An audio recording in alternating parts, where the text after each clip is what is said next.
পদ্মায় পানি বাড়ায় মুন্সিগঞ্জের টঙ্গিবাড়ি উপজেলার ২০০ বছরের ঐতিহ্যবাহী দিঘিরপাড় বাজার ও সদর উপজেলার বাংলাবাজার ইউনিয়নের পদ্মা তীরের শম্ভু হালদার গ্রামে ব্যাপক ভাঙন দেখা দিয়েছে। ৩ দিনের ভাঙনে ভিটেমাটি হারিয়েছে অনেক পরিবার, বসতবাড়ি সরিয়ে নিয়েছেন অনেকেই। ভাঙন ঝুঁকিতে টঙ্গিবাড়ির দিঘিরপাড় বাজারের শতাধিক দোকান ও ব্যবসা প্রতিষ্ঠান। প্রতিরোধে জিও ব্যাগ ফেলা হলেও ভাঙন ঠেকানো যাচ্ছে না। মুন্সিগঞ্জ প্রতিনিধি সোনিয়া হাবিব লাবণীর তথ্য ছবিতে বিস্তারিত। প্রতি বছর বর্ষায় নদীগর্ভে বিলীন হচ্ছে মুন্সিগঞ্জের টঙ্গিবাড়ি উপজেলার হাইয়ারপাড় মূলচর এবং দিঘিরপাড় এলাকার ফসলি জমি, বাজার এবং বসতভিটা। দীর্ঘ ৪ বছরেও শেষ হয়নি বাঁধ নির্মাণ প্রকল্পের কাজ। প্রতি বছরই ভাঙনের মুখে পড়ছে নদী তীরের বাসিন্দারা। ৫২৭ কোটি টাকা ব্যয়ে নদীর তীর সংরক্ষণমূলক এই প্রকল্পটির কাজ চলমান থাকলেও কাজের অগ্রগতি নিয়ে স্থানীয়রা অসন্তুষ্ট। পানি উন্নয়ন বোর্ড জিও ব্যাগ ফেললেও কোনো কাজ হচ্ছে না বলে দাবি ক্ষতিগ্রস্তদের। এখন এই বাজার যদি অবহেলিত হয়, আসলে এই মানুষ কোথায় যাবে? এখন তেমন জায়গাও না, এখন কনজাস্টেড এরিয়া।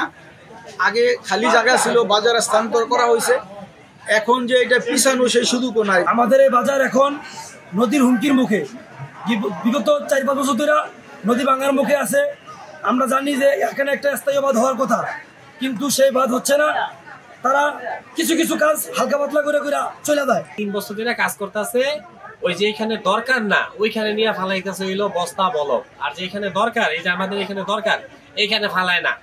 আর ফালাইলেও কিছু ধর্মস্থানে এখানে 2 বস্তা দেয়, ওইখানে 2 বস্তা দেয়, চলে যায়। আর যদি ভাঙে তো মনে করেন 4-5টা দোকান সব করে যেভাবে ভাঙতেছে বা গুরুত্ব অবস্থা 6টা দোকান এক সিরিয়াল নিয়ে গেছে। আমরা খুব অশান্তির ভিতরে আছি। পানি উন্নয়ন বোর্ড আর সরকার যদি এই পদক্ষেপ না নেয় তাহলে মনে করেন যে এই বাজার টিকে আর সম্ভব না। ভাঙন প্রতিরোধে লৌহজং উপজেলার শিমুলিয়া থেকে টঙ্গিবাড়ি উপজেলার দিঘিরপাড় বাজার পর্যন্ত 15.1 কিলোমিটার বাঁধ নির্মাণের কাজ শুরু হয়েছে 2021-22 অর্থ বছরে।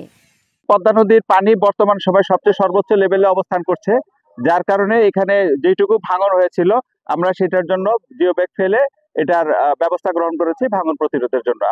অবিলম্বে বাঁধ নির্মাণ শেষ না করলে বছরে প্রায় 2 কোটি টাকা রাজস্ব আদায় হওয়া দিঘিরপাড় বাজারটি রক্ষা করা যাবে না। তাই কাজ দ্রুত শেষ করার দাবি এলাকাবাসীর। Bangla vision news desk.